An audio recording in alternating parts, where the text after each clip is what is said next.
오늘은 12월 둘째 주일이고 또 대림절 두 번째 주일입니다. 지난주에 보니까 한 목사가 퀴즈를 내니까 너무 좋아하더라고요. 그래서 저도 한번 퀴즈를 내보려고요. 맞힌 사람에게는 분명 제가 커피 쿠폰을 드리겠습니다. 제가 이 예비실에 들어오기 전에 화장실을 다녀왔거든요. 저처럼 이렇게 화장실을 다녀온 사람을 무슨 사람이라고 하죠? 누가 맞췄어요? 일본 사람? 누구예요? 손 들어보세요. 아니, 누구예요? 와, 제가 지성이 어머님 맞죠? 누구예요? 야, 진짜 일본 사람. 그냥 일본 사람이 아니라 일 보고 온 사람. 맞히는 사람이 있네. 제가 커피꽃 다시 한번 도전하겠습니다. 예수님과 좀 성경적인 것으로 가야지 모를지 몰라. 예수님과 부처님의 차이는 무엇입니까? 앉은 거고 쓴 거? 헤어스타일. 죄송합니다. 썰렁해서. 생각해 보면 웃겨요. 오늘 성경으로 들어가서 이건 진짜입니다. 진짜 고린도 교회가 파당이 많고 혼란스러웠잖아요. 오늘 본문을 보면 1장부터 3장까지는 고린도 교회가 막 혼란스럽고 파당이 많다는 거, 게바파, 바울파, 아볼로파, 막 직통 게시파 나오다가 오늘 본문에서 왜 고린도 교회가 혼란스러웠는지 그 이유가 오늘 본문에 나오고 있습니다. 가장 반복되는 단어. 고린도 교회가 왜 혼란스럽고 교회가 분열되고 왜 교회가 다툼이 있었을까요? 오늘 본문 보고 왜 파당이 나눠졌을까요? 왜 서로 막 차별하고 그랬을까요? 반복되는 단어 있잖아요. 판단이에요. 그렇게 판단이 무섭습니다. 그러니까 사도 바울은 1장, 2장, 3장에서 고린도 교회가 이 파당이 갈라지고 서로 차별하고 고린도 교회가 왜 이렇게 다투고 혼란스럽냐를 말한 다음에 오늘 이 4장에 들어와서 그 가장 근본적인 이유가 서로를 판단하기 때문에 그렇다는 겁니다. 그래서 우리가 한 해를 마감하고 있잖아요. 이제 몇 주 안 남았습니다.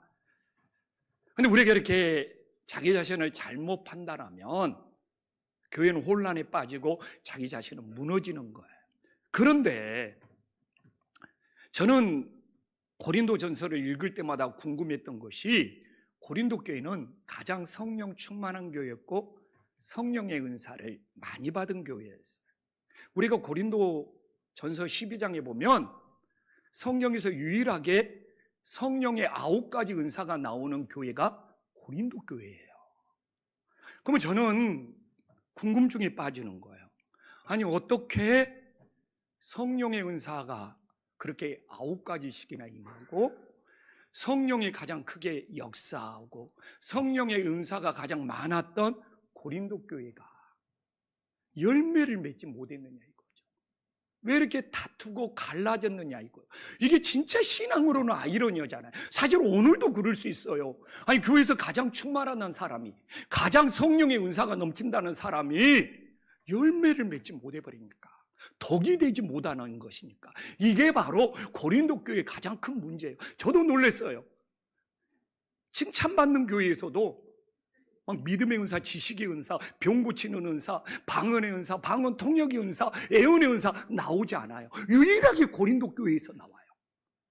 근데 이런 고린도 교회가 왜 파당이 나눠지고 차별하고, 심지어는 사도 바울이 선교하는데 고린도 교회는 재정도 넉넉했거든요. 무역을 하다 보니까 가장 돈이 많이 모이는 교회였고 성도들이 교회에 헌금도 많이 했어요. 근데 사도 바울 선교하는 일에 헌금 온다고 약속해 놓고 선교 헌금을 안 보내서 사도 바울의 발목까지 잡고, 아니 왜 그래요? 그러면서 자기들은 우리 교회는 성령의 9가지 은사가 있어, 제일 성령 충만해. 이게 바로 판단의 문제에 사로잡히면 아무리 성령의 9가지 은사를 받았을지라도 성령의 9가지 열매를 맺을 수 없다는 것을 이 고린도 교회가 너무 보여주고 있는 거예요. 그래서 우리가 한 해를 돌아보면서 왜 내가 열매가 없지? 여러 가지 한번 돌아보면서 사도 바울은 이 판단의 문제에 대해서 어떻게 처방을 내리고 있는지 정말 깨닫고 우리들의 삶에 적용하면서 한 해를 잘 마무리하고 새해를 새롭게 시작할 수 있는 은혜의 역사가 있기를 간절히 소망합니다. 그래서 사도 바울은 이 판단에 대해서 어떻게 벗어날 수 있는지 오늘 본문에서 잘 말해줍니다. 얼마나 고린도 교회가 판단이 심했냐면 우리가 고린도후서 11장 6절에 보면 사도 바울까지 트집을 잡아서 판단하는 거예요. 지금 파당이 있다는 걸 알아야 돼요. 아볼로파도 있고 게바파도 있고 지금 뭐 직통 게시파도 있고 그다음에 바울파도 있잖아요. 근데 아볼로파 친구들이 우리 아볼로는 언변이 뛰어나고 말재주가 좋고 지식이 화려하는데 야 바울파 너희들 바울 언변이 부족해 하면서 판단하고 트집을 잡는 거예요. 생각해 보십시오. 사도 바울처럼 1차 선교여행, 2차 선교여행, 3차 선교여행 목숨 걸고 선교 다니면 저는 그런 사도 바울을 보면서 부끄럽고 그런 사도 바울처럼 못하지만 그래도 기도해주고 후원해줘야 되지 않나 이런 마음이 들 것 같은데 이 판단이라는 것이 이렇게 무서운 거예요. 아볼로파에 속한 사람들이 아볼로는 진짜 언변이 뛰어나고 말재주가 좋고 외모가 출중했거든요. 근데 사도 바울을 보면서 언변이 부족하고 외모도 좀 변변치 않고 좀 키도 작고 등도 좀 휘었고 막 외모 비하까지 하면서 성경에 다 나옵니다.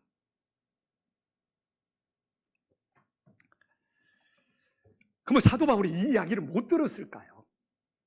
사도 바울은 정말 자기 말재주를 비난하고 외모를 비난하면서 판단하는 고린도 교인들에 대해서 어떻게 대처했습니까? 우리도 한 해를 살면서 사람들에게 판단받을 수 있고 사람들에게 비난받을 수 있었고 많은 일들이 있었을 수 있잖아요. 근데 오늘 본문의 3절에 보면 사도 바울이 기막힌 처방전을 내놓고 있습니다. 어떻게 보면 오늘 설교는 저에게 적용을 하려고 준비한 설교일 수도 있죠.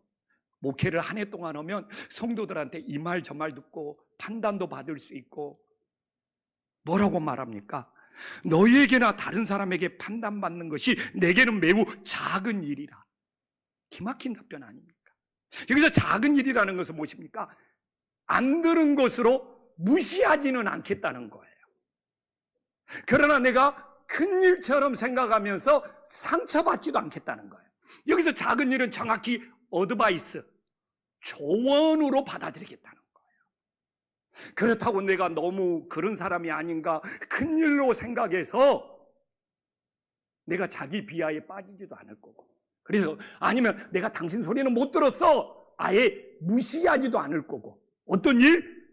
작은 일로 조언으로 받아들이면서 참고하겠다는 것이 정확한 표현입니다.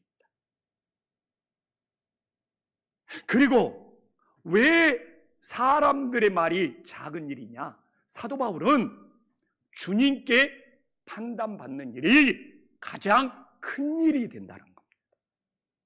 근데 지금도 어떤 사람들이 나를 판단할지라도 그 판단이 무조건 무시하고 없다는 것이 아니라 주님 앞에 판단받는 것이 사도 바울에게는 가장 큰 일이 되기 때문에 상대적으로 사람들에게 판단받는 것은 작은 일이고, 사도 바울처럼 선교하면서 주목받는 자리에 있는 바울에게는 정말 사도 바울을 향하여 그런 인신공격이나 비난이나 판단들이 많았기 때문에 모든 사람들의 판단은 작은 일이 되는 거고, 내가 주님 앞에 판단받는 것이 가장 큰 일, 가장 최고의 일이 된다는 것으로 사람들의 판단을 극복하고 이겨내고 끝까지 중간에 포기하지 않고 선교의 끝까지 달려가는 놀라운 역사가 있었음을 믿으시기를 간절히 소망합니다.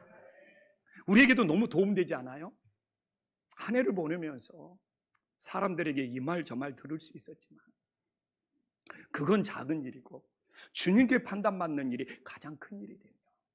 그렇다고 그 작은 일을 없는 것처럼 무시하지도 않고 그래도 내가 참고로 삼을 정도의 조언으로 받아들이는 것. 이게 바로 판단을 이기고 영적 싸움에서 승리하는 길이 됨을 믿으시기를 간절히 소망합니다. 그러면서 사도 바울은 자기 자신을 판단하면 안 된다고 이야기를 하고 있습니다. 오늘 3절에 보면 나도 나를 판단하지 않는다. 이건 뭡니까? 주관적인 판단에 빠지지 않겠다는 거예요. 뭐 나는 내 자신을 판단하고 살지 않는 것이 아니라 내가 막 사람들 말 들은 것 같고 내 자신을 주관적으로 판단하지 않겠다는 거예요. 근데 주관적으로 판단하면서 사도 바울은 조심해야 될 것을 두 가지로 말합니다.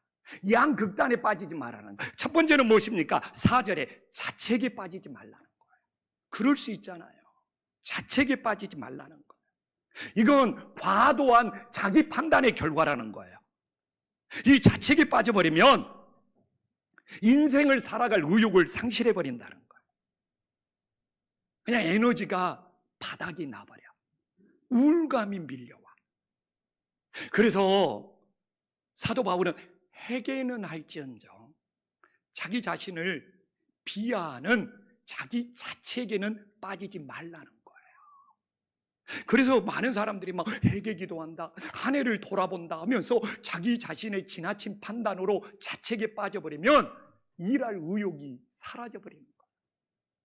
제가 20년 넘게 목회하면서 가장 무서운 적이 뭐냐? 목회하면서 나의 무능함에 대해서 자기 자책에 빠져버렸을 때 목회할 의욕이 사라져버리더라고요. 너무 우울감이 밀려와요. 그래서 자책에 빠지는 것은 절대 회개하는 것도 아니고 우리가 반성은 할지언정 회개는 할지언정 뉘우치는 것까지 좋아요. 그러나 자기 자신을 너무 깎아내리는 자기 자책에 빠지면 우리는 모든 에너지가 고갈되고 의욕이 상실되고 번아웃되고 우울감이 밀려와서 다시 시작할 수 없게 되어버린다는 거예요. 그래서 사도 바울이 오늘 말하잖아요. 나도 내 자신을 자책하지 않겠다는. 그래서 한 해를 돌아보면서 한 해를 돌아보는 거 좋습니다. 회개도 하고 뉘우치고 반성도 하십시오. 그러나 부탁합니다. 정말 저처럼 자기 자책에 빠져가지고 의욕을 상실하는 우울을 범하지 않기를 간절히 소망합니다. 우리 옆 사람한테 한번 칭찬 한번 해줘요. 예, 정말 자책에 빠지지 말고 힘내십시오. 한번 인사 한번 해. 자책에 빠지지 말고 힘내. 이제서 좀 얼굴이 밝아지네요. 뭐 자책하고 있어서 그렇게 얼굴이 어두웠나? 그러나 또 하나의 문제는 무엇입니까?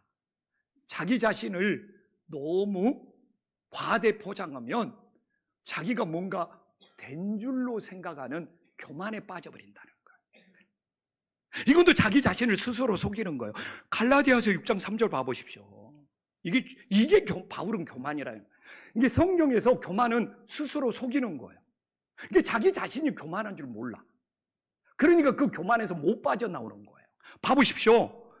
정말 심각하지 않습니까? 만일 누가 아무것도 되지 못하고 된 줄로 생각하면 이 된 줄로 생각하는 것이 교만이야. 그러면 그건 뭡니까? 스스로 속이는 거예요. 그러니까 어떻게 보면 교만은 자기가 교만한 줄 모르기 때문에 빠져나오기가 어렵습니다. 그리고 생각해 보십시오. 내가 뭔가 된 줄로 생각해 버려요. 그러면 자기 자신을 고치면서 더 성숙해질 수가 없어. 사람은 끊임없이 인격이 성숙해야 되거든요. 근데 내가 뭔가 된 줄로 생각하고 나 이 정도면 됐어 하는 순간 그 사람은 그 자리에 멈추면서 퇴보는 할지언정 더 이상 성숙과 발전이 없다는 것이죠. 이게 된 줄로 생각하는 것이 무서워.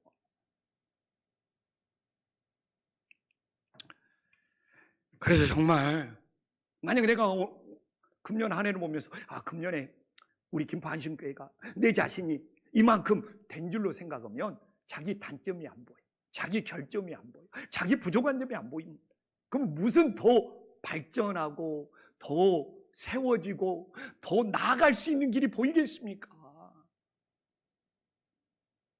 그래도 우리는 한 해를 돌아보면서 자기 자신을 어떤 모습인지 바라봐야죠. 그러나 심한 자책이라든지 아니면 자기가 좀 뭔가 된 줄로 착각하는 이 양극단은 피하시면서 자기를 돌아보고 뉘치고 회개하고 반성하는 놀라운 역사가 있기를 간절히 소망합니다. 그러면서 사도 바울은 아주 중요한 고백을 하죠.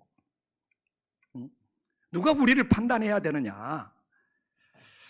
근데 내가 고린도 전서를 계속 저는 통독을 하다 보면 처음에는 헷갈렸어요.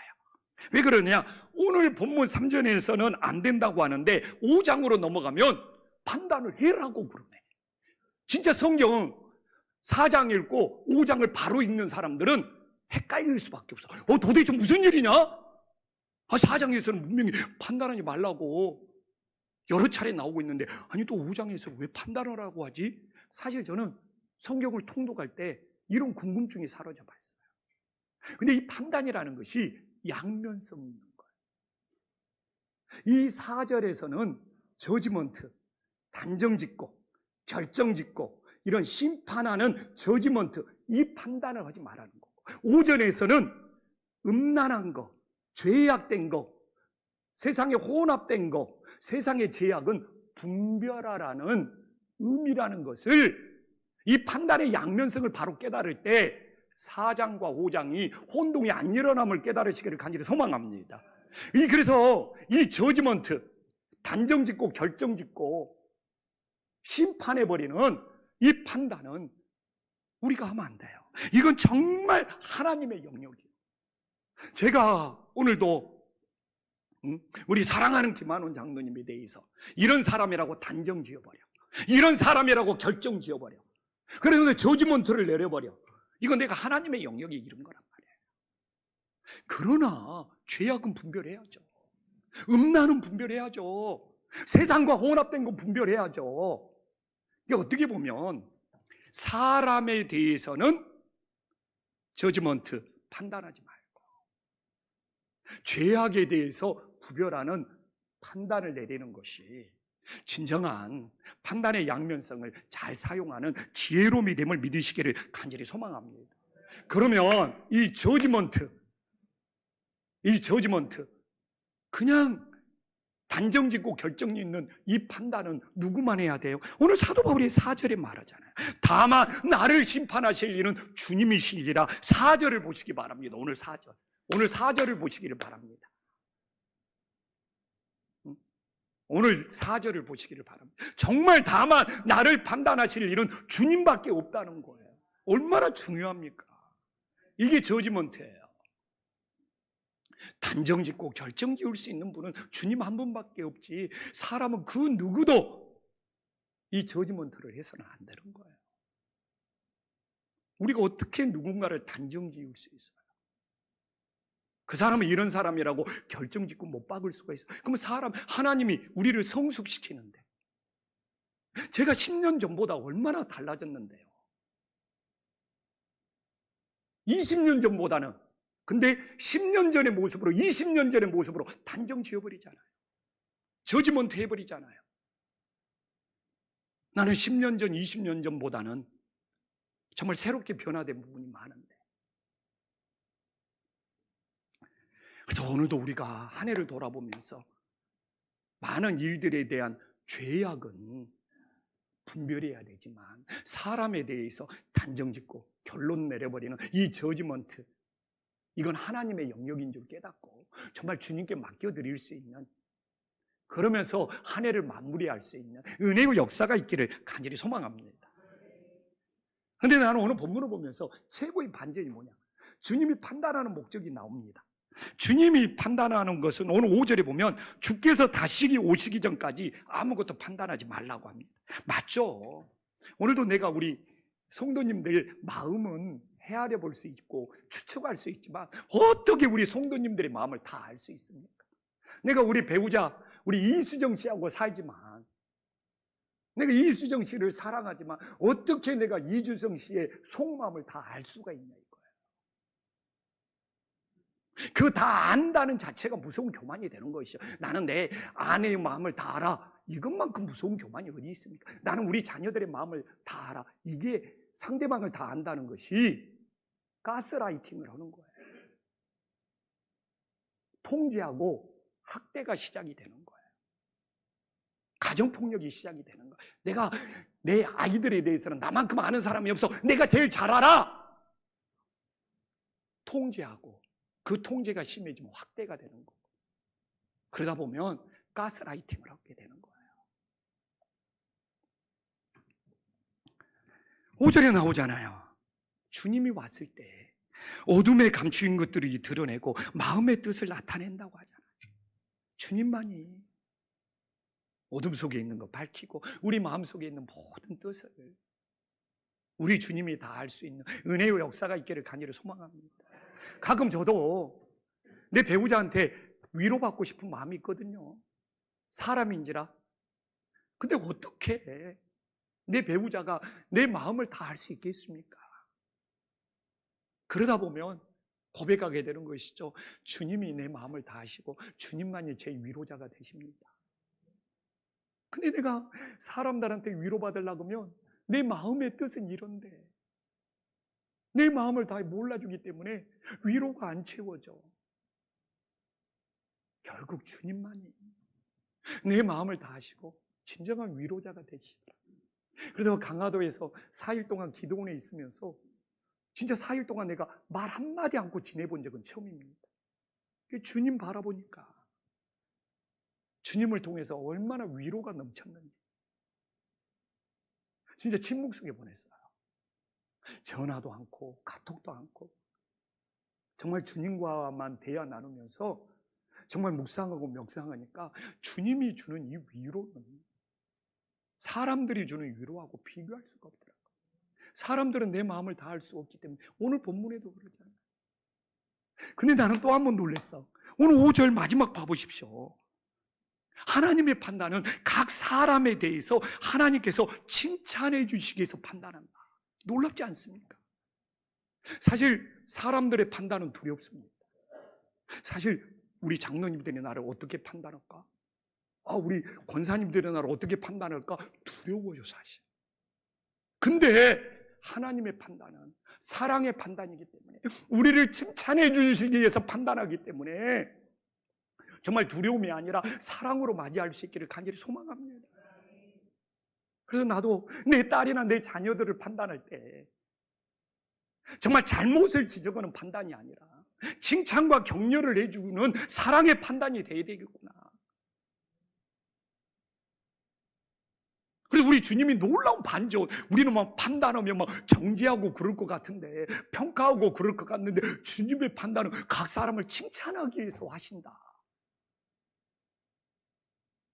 이게 바로 주님의 마음을 본받는 것이 아닙니까? 우리 옆 사람 한번 칭찬해 볼까요? 옆 사람 칭찬하자고 하면 뭘 칭찬해야 될지 몰라. 옆 사람 한번 봐보세요. 옆 사람 한번 최고로 칭찬 한번 해보세요. 아무튼 물어볼 거예요. 김풍대 장로님 오늘 기도 너무 잘해주셨잖아요. 김찬준 장로님한테 뭐라고 칭찬했는지 한번 물어볼 거예요. 왜 이렇게 우리가 칭찬과 격려를 안 해보니까 정말 내가 억지로라도 시켜야 되겠어요. 옆자리에 앉아주셔서 최고로 위로가 됩니다.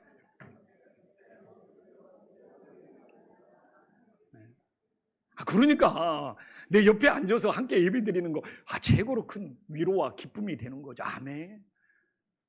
저는 우리 성도님들이 이렇게 예배 자리에 앉아서 함께 찬송 부르고 기도하고 주님 안에서 최고의 기쁨이 됨을 믿으시기를 간절히 소망합니다. 그래서 오늘 본문은 판단하지 말라는 것이 오늘 본문의 주제예요. 근데 이 본문이 맡은 자에게 구할 것은 충성이라 하면서 성도님들의 충성을 강요하는 것이 되어버려요. 그러니까 주님께서는 판단하지 말라는 의도로 오늘 본문을 썼는데 1절, 2절에 맡은 자에게 구할 것은 충성이라 해서 충성했느냐 안 했느냐 막 한 해를 돌아보면서 이걸로 들이대면서 충성했느냐 안 했느냐 뭘 맡았느냐 하면서 주님의 일꾼이냐 아니냐 판단하고 정지해버린단 말이에요. 본문의 의도에서 얼마나 벗어나 버립니까? 주님의 판단은 칭찬해 주려고 하는 건데. 그런데 이 본문을 가지고 맡은 자에게 구할 것은 충성인데 왜 충성을 다 안 했느냐? 역으로 평가하고 판단하고 있습니다. 그러면 이 본문은 주님이 우리를 칭찬하기 위한 기준이 됨을 깨달으시기를 간절히 소망합니다. 주님이 판단하고 칭찬해 주려면 공의로운 주님께서는 칭찬의 기준이 있어야 될 거 아닙니까? 그 이야기 오는 거예요. 이게 정확한 본문의 뜻입니다. 주님의 칭찬의 기준은 무엇이죠? 오늘 1절에 나오잖아요. 마땅히 우리가 그리스도의 일꾼이. 이게 사람의 일꾼은 칭찬을 못 받아. 우리가 주님의 일꾼, 예수님께 속한 일꾼. 근데 왜 이야기가 나오냐? 말했잖아요. 3장까지 이 사람들은 바울파에 속하고 아볼로파에 속하고 게바 베드로파에 속하고 그 사람들은 누구에게 속한 일꾼들이에요? 사람들에게 속한 일꾼이잖아요. 그렇게 그 파당을 깨트리려면 처방전이 뭐예요? 우리 모두 주님께 속한 일꾼, 예수님께 속한 일꾼이 되었을 때 어떻게 되는 거예요? 그 분열된 파당을 해결할 수 있어서 이 말씀이, 이 처방전이 나오는 거예요. 그러나 이 본문의 흐름, 앞뒤 맥락 다 잘라버리고 왜 그리스도 일꾼으로 충성 안 했느냐? 정죄해버리게 된다. 지금 고린도 교회가 3장까지 여러 파당들이 나오고, 그러면 아볼로파에 속해서 일하게 되면 누구를 위해서 일한 것이 되어버려요? 아볼로를 위해서 일한 것이 되어버린단 말이에요. 그래서 오늘도 저는 부탁하고 싶어요. 우리 김포희 한신교회 와서 목사를 위해서 일합니까? 가끔 그런 경우가 있잖아요. 목사를 위해서 일하면 안 됩니다. 정말 예수님께 속한 일꾼이 되어서 예수님을 위해서 일하고 충성할 수 있는 믿음의 자녀가 될 수 있기를 간절히 소망합니다. 이게 교회가 하나 되는 거예요. 분열을 방지하는 거예요. 그냥 다른 교회는 막 장로님들이만 갈라져가지고 장로님 밑에 막 사람들이 있다 보니까 그건 장로에게 속한 일꾼이고 장로를 위해서 일한 일꾼이 되어버려요. 또 그러다 보니까 또 장로님하고 목사님하고 대립하면 막 장로님 따르는 사람이 있고 목사 따르는 사람이 있으면 그 교회는 어떻게 되는 겁니까? 현대판 고린도 교회가 되어버리는 것이죠. 우리 제발 그것만은 하지 말자는 것이죠. 한 해를 돌아보면서 나는 한 해 동안 주님께 속한 일꾼이고 주님을 위해서 일했다는 놀라운 역사가 있기를 간절히 소망합니다. 이번 주에 내가 기도원에 있으면서 지금도 내 머리에 떠나지 않는 것일 거예요. 응? 하박국 3장 2절을 보면은 부흥이라는 말을 얼마나 많이 합니까? 근데 정말 주님이 너무 강력하게 나한테 주는 것이 뭐냐면 주님의 일이 부흥돼야 되는데 조영식, 너는 너 자신의 일이, 내 일이 부흥되려고 애쓰고 있지 않느냐가 이번 4일 있으면서 너무 강력하게 임하는 거예요. 그럴 수 있잖아요. 내가 막 열심 내고 막 내가 막 힘쓰는 것이 우리 교회를 키우는 것이 내 일이 되어버릴 수 있어요. 그러면 내가 힘들어지고 지치고 성도들 평가하는 거고 주님의 일이 되어야 되는. 이게 여러분들이 한 해 동안 막 성교회에서 막 성가대에서 그 다음에 목장에서 내가 막 내 목장을, 내가 막 내 성교회를 막 좀 키우고 싶고 그거 자기 자신의 일이 되어버릴 수 있어요. 이 함정이 무서워요. 주님의 일이 되어야 되는 거예요. 그래서 내가 기도원에서 기도하면서 내가 내 자신의 일로 막 코로나 이후에 회복시키려고 있었던 것이 없던가 돌아보니까 너무 많이 비워지고 욕심이 사라지더라고요. 다 주님의 일인데 전 그걸로 치유받고 왔어요. 그렇잖아요. 주님의 일이지.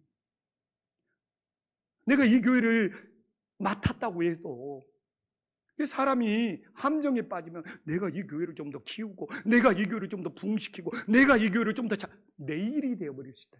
자기의 일을 수년 내에 부흥시키려고 할 수 있다니까요. 이게 무서운 함정입니다. 그래서 성교회든 목장이든 성가든 교사든 내 일이 아니고 주님의 일이기 때문에 자기 자리만을 지키는 것도 감사할 수 있는 주님의 자녀가 되기를 간절히 소망합니다. 주님의 일이잖아요.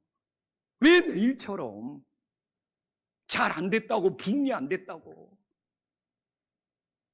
다른 사람들이 도와주지 않았다고, 그런 판단에 빠지지 말라는 것이죠. 그래서 기도원에서 정말 내일이 아니라 주님의 일이 수년 내에 부흥된다는 것이 그냥 내 마음에 찔리면서 지금까지 내 머리에서 떠나지를 않아요. 내 일을 키우는 것이 아닌데, 내 일을 부흥시키는 것이 아닌데, 주님의 일을 부흥시키는 것, 얼마나 비워지는지, 얼마나 평안이 찾아오는지, 우리 성도님들이 얼마나 사랑스럽게 보이는지. 그러니까 도와줬네 안 도와줬네 이걸 넘어서는 거예요. 근데 이게 내 일이 되면, 내 일을 부흥시키려고 했으면 왜 저 권사님 안 도와줬지? 진짜 이런 마음 찾아오는 거잖아요. 그러나 주님의 일이기 때문에 제가 정말 오래간만에 우리 모든 성도님들을 사랑스러운 마음으로 바라보고 있는 거예요. 사랑스러운, 그런 것이 안 느껴집니까? 느껴지면 좀 살짝 미소라도 지어주세요.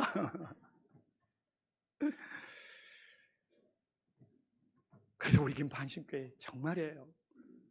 그냥 내 일을 키우는 것처럼 상처받고 속상하고 누가 도와주네 안 도와주네 그러지 말고, 우리 모두는 주님의 일을 하고 주님의 일이 부흥됨으로써 정말 예수님께 속한 일꾼이 되고, 예수님께 속한 일꾼이 되면 하나님의 칭찬이 있음을 믿으시기를 간절히 소망합니다. 근데 제일 중요한 것이 무엇입니까? 어느 1절에 하나님의 비밀을 맡은 자라는 거예요. 하나님의 비밀이 무엇입니까? 십자가의 죽음과 부활이에요. 이건 세상 사람들이 모르기 때문에, 십자가의 죽음과 부활을 모든 사람들이 모르기 때문에 사도 바울은 하나님의 비밀을 맡은 자라고 그러는 거예요. 우리 성도님들은 하나님의 비밀을 아십니까? 진짜 답변이 하나님의 비밀을 아십니까? 이래야지 우리의 신앙이 헛되지 않고 우리의 예배가 헛되지 않아요. 나는 하나님의 비밀, 십자가의 죽음을 통해서 내 죄가 사함받고 예수님의 부활을 통해서 내가 영생을 누린다, 이 비밀을 아는 것이 하나님의 비밀을 맡은 자가 됨을 깨달으시기를 간절히 소망합니다. 왜 신앙생활이 힘드냐? 왜 신앙생활이 어렵냐? 왜 신앙생활을 중도에 포기하느냐? 하나님의 비밀을 맡지 못했기 때문에. 저는 하나님의 비밀을 맡은 자입니다. 십자가의 죽음으로 내 죄가 사함받고 십자가의 부활로 내가 영생을 얻은 하나님의 비밀을 맡은 자고, 세상 사람들은 이 하나님의 비밀을 모르는 거예요. 그래서 하나님의 비밀을 맡아서 십자가의 죽음과 부활을 아는 우리들이 하나님의 비밀을 모르는 사람들에게 증거하고 전해서 그들도 하나님의 비밀을 맡은 자가 될 수 있기를 간절히 소망합니다. 그래서 최고의 은혜는 뭐냐? 한 해를 돌아보면서 내가 하나님의 비밀을 맡았으면 그것이 최고의 은혜고 최고의 감사한 거예요. 이 십자가의 죽음과 부활을 모르고 봉사하거나 섬긴거나 일하면 교회에서 정말 취미활동, 여가활동, 사회활동이 되어버리는 것이죠. 우리는 붙잡아야 돼요. 십자가의 죽음과 부활, 그 하늘의 비밀을 맡았기 때문에 주님의 일꾼이 되어서 섬기면서 나아갈 수 있기를 간절히 소망합니다. 오늘 하늘의 비밀을 맡은 자로서 주님 앞에 참된 예배자가 될 수 있기를 간절히 소망합니다. 그래서 이제 2절에 맡은 자에게 구할 것은 충성이에요. 무슨 솔직히 본문대로 하면 교회에서 무슨 직분이나 일보다는 하늘의 비밀을 맡았다는 거예요. 원래 본문의 뜻은 제가 솔직해야죠. 무슨 일감을 맡았다는 것이 아니라 십자가의 죽음과 부활, 그 하늘의 비밀을 맡았다는 것이 본문의 장악한 뜻이죠. 그러니까 이 본문을 가져다가 목사가 유리하게 사용하기 좋잖아요. 성도들 이해시키기에. 그러나 진짜 본문, 제 이야기 듣고 본문 한번 다시 한번 읽어보십시오. 여기서 맡은 자는 하나님의 비밀을 맡은 거예요. 십자가의 죽음과 부활을 그 맡은 거예요. 그걸 가지고 충성이라는 거예요. 그거 없이는 충성이 될 수 없는 거예요. 근데 일을 많이 했다고 충성이 아니요. 하나님의 비밀을 맡은 자가 되어서 찬송을 부르고 기도하고 복음을 전할 때 정말 우리들이 충성이 됨을 깨달으시기를 간절히 소망합니다. 그래서 충성이 무엇이냐? 하나님의 비밀에 집중한다는 거예요. 십자가의 죽음과 부활에 집중한다는 거예요. 정말 아주 우리에게 은혜를 주는 수도원 이야기가 있습니다. 젊은 청년이 수도사가 되기 위해서 큰 수도원에 찾아왔어요. 나이가 지극한 수도원 원장에게 제가 수도사가 되고 싶고 이렇게 젊은 나이에 수도사가 되어서 우리 수도원 원장님처럼 그렇게 오랜 동안 나이가 먹을 때까지 시험 들지 않고 수도사가 되려면 어떻게 해야 되냐고 입문하면서 물어봤어요. 수도원 원장이 아무 답변도 않고 날려반, 이것보다 굉장히 날려반 잔에 기름을 담아가지고 동네로 가면 굉장히 큰 장터가 있었어요. 그 장터를 한 바퀴 돌면서, 그것도 시간도 정해졌어요. 1시간 안에 돌아와라. 빠듯한 시간이고. 그러나 이 잔에서 기름이 한 방울이라도 내려오면 넌 수도원 들어오지도 못해. 그래서 이 젊은 수도단은 수도원에도 들어가고 싶고 시험 들지 않게 신앙생활하고 싶어서 정말 장터를 1시간 안에 돌면서 기름이 한 방울도 정말 컵에서 쏟아지지 않도록 땀방울 흘리면서 이렇게 돌아서 딱 들어온 거예요. 제 시간에도 들어오고 기름도 한 방울도 흘리지 않았어요. 그러면서 수도 원장이 젊은 청년에게 질문합니다. 시장을 돌면서 화려한 옷가게를 보았는가? 젊은 청년은 못 보았습니다. 근데 다음으로도 질문한 거예요. 그러면 정신없이 돌아가는 투정판을 보았는가? 보지 못했습니다. 수도원장이 또 질문하는 거예요. 그럼 소란스러운 술집은 보았는가? 청년이 너무 죄송합니다. 기름을 쏟지 않으려고 집중하느라 아무것도 보지 못했습니다. 그때 수도원 원장이 청년에게 말하는 거예요. 지금 맡은 일처럼 집중해서 충성하면 시험들 겨를이 없다는 거예요. 화려한 옷가게는 뭡니까? 사치와 허영이지 않습니까? 이 정신없이 돌아가는 투정파는 뭡니까? 이 도박, 일확천금을 꿈꾸는 것들이지 않습니까? 또한 소란스러운 술집은 뭡니까? 방탕과 타락한 걸 말하고 있지 않습니까? 주님이 맡기신 일에 집중하면 그것들이 눈에 들어오지 않고 보이지 않아. 시험들 겨를이 없어. 우리가 한 해를 돌아보면서 충성이라는 것이 뭐냐? 하나님의 비밀을 우리가 맡았다는 것이 무엇이냐? 우리가 시험 들지 않게 살아가는 것이 뭐냐? 그게 충성인 거예요. 그게 충성입니다. 그래서 새해에 우리가 시험 들지 않고 어떻게 살아가고 한 해를 어떻게 돌아봐야 돼? 내가 정말 주님께 집중하면 시험들 겨를이, 유혹들 겨를이 없는데, 이게 충성이라는 거예요. 그래서 한 해 지나치면서 자책하며 판단하지 말고 우리 자신을 돌아보면서 다시 한번 내가 주님께 집중하는 충성을 했을 때 시험 들지 않고 하나님께서 우리를 선한 길로 인도하심을 믿는, 그래서 한 해를 잘 마무리하고 새해를 시작할 수 있기를 간절히 소망합니다.